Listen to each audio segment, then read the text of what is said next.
नमस्कार दोस्तों, मैं सुरेंद्र छाबड़ा। आप देख रहे हैं द सिटी न्यूज़। दोस्तों, आज बड़े ही गंभीर मुद्दे पर बात करने जा रहे हैं। पिछले कई दिनों में लड़ीवार इस तरह की घटनाएं सामने आना बड़ा ही चिंता का विषय, बड़े ही सवाल पैदा करता है अपने आप में। पहले फरीदाबाद में भारी मात्रा में विस्फोटक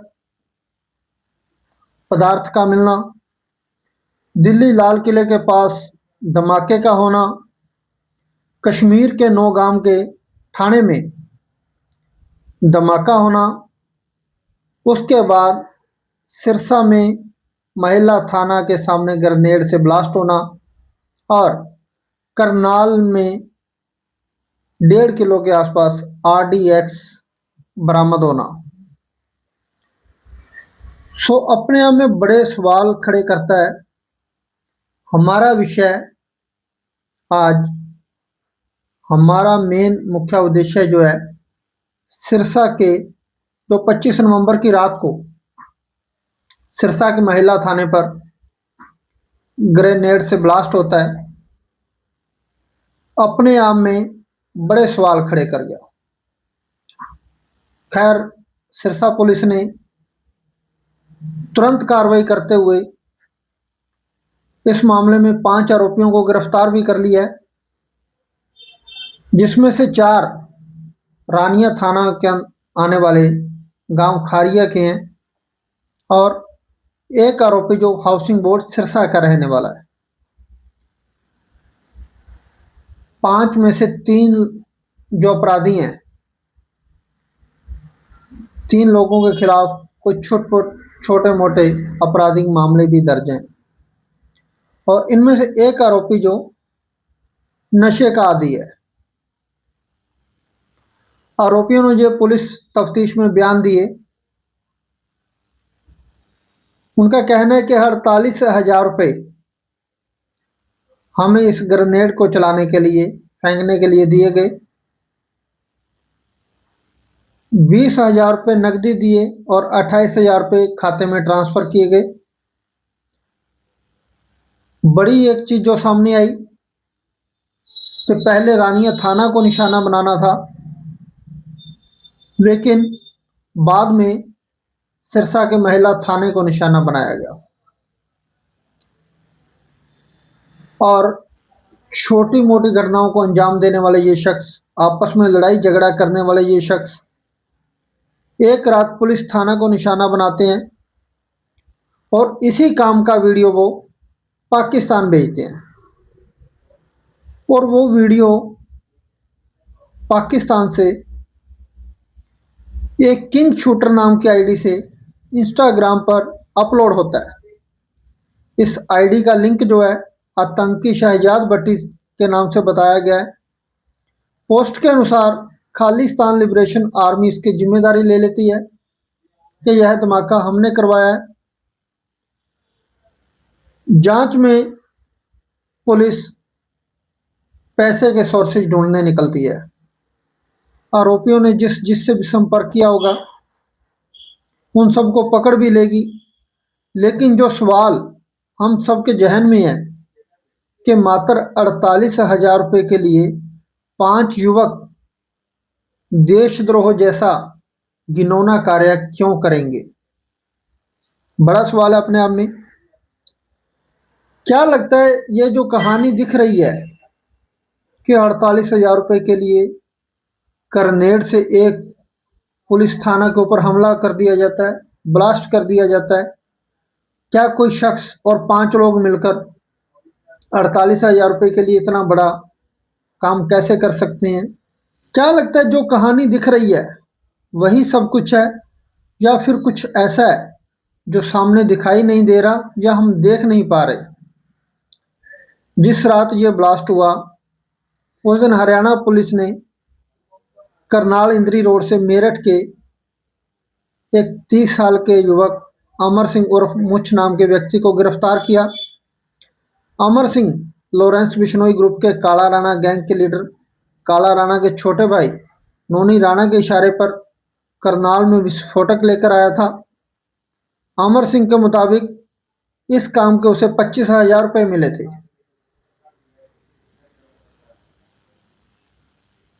उसी रात सिरसा महिला थाने में ग्रेनेड फेंका गया, जिसके तार शहजाद भट्टी तक पहुंच गए।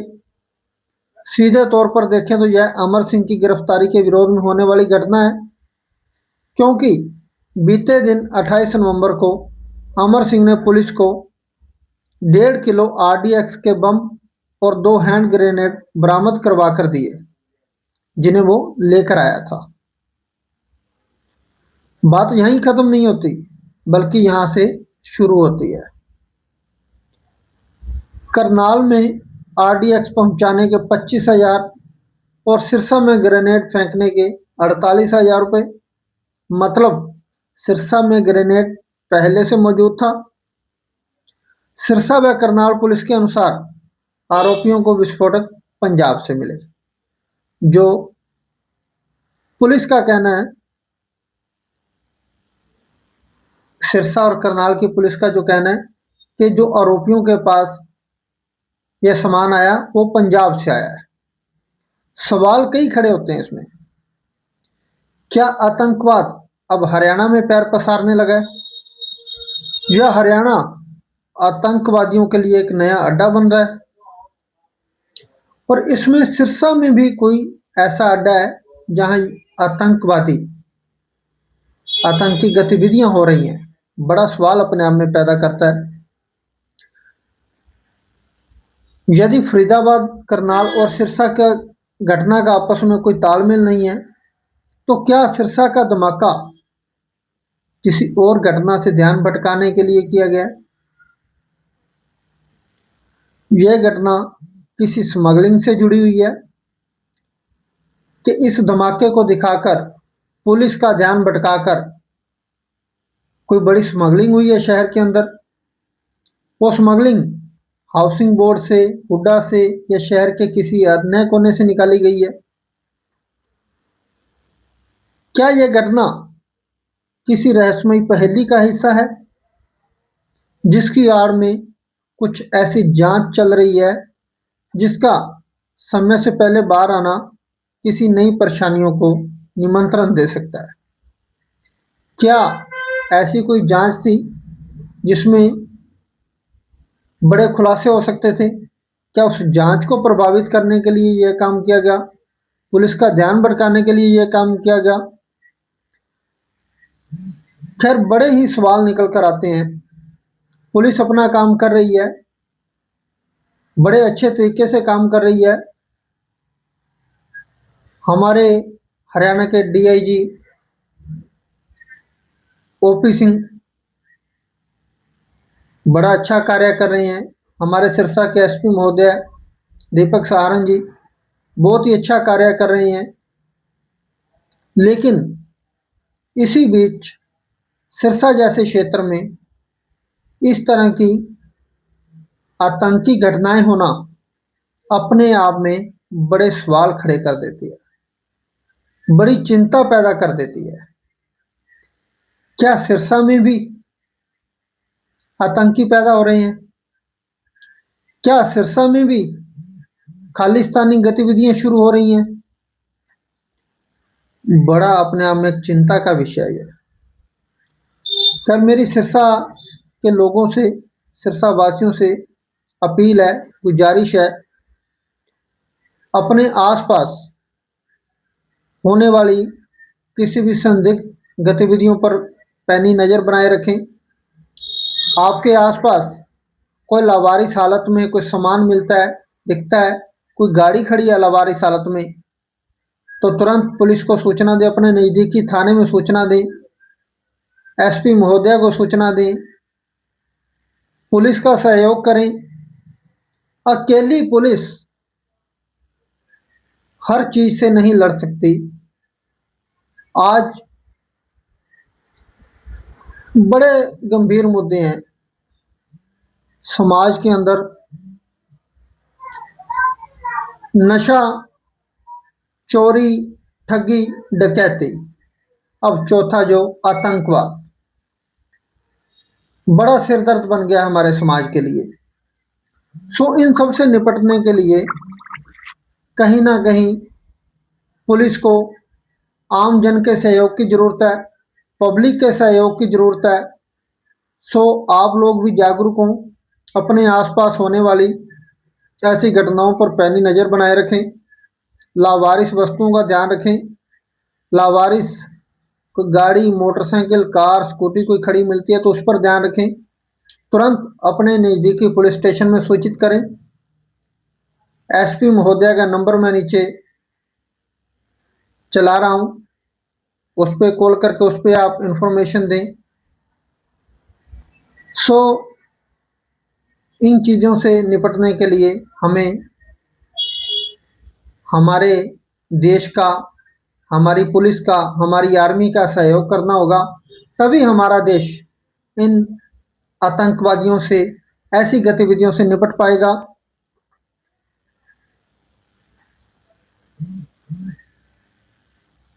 जो आज 20 साल से लेकर 25-30 साल तक की उम्र के नौजवान ऐसी घटनाओं को अंजाम दे रहे हैं, अपने आसपास ऐसे युवाओं को समझाने की कोशिश करें, उन्हें कानून समझाएं कि चंद रुपयों के लिए देश के साथ गद्दारी ना करें, देशद्रोही ना बने, देश के साथ द्रोह ना कमाएं। क्योंकि जांच में अपराधी तो पकड़े जा सकते हैं, उन्हें सजा दी जा सकती है, लेकिन जो काम वो करेंगे उसमें मरने वाले वापस नहीं आएंगे। किसी का सुहाग उजाड़ दोगे, किसी का बहन, बेटा, बेटी किसी का छीन लोगे, वो वापस नहीं आएंगे।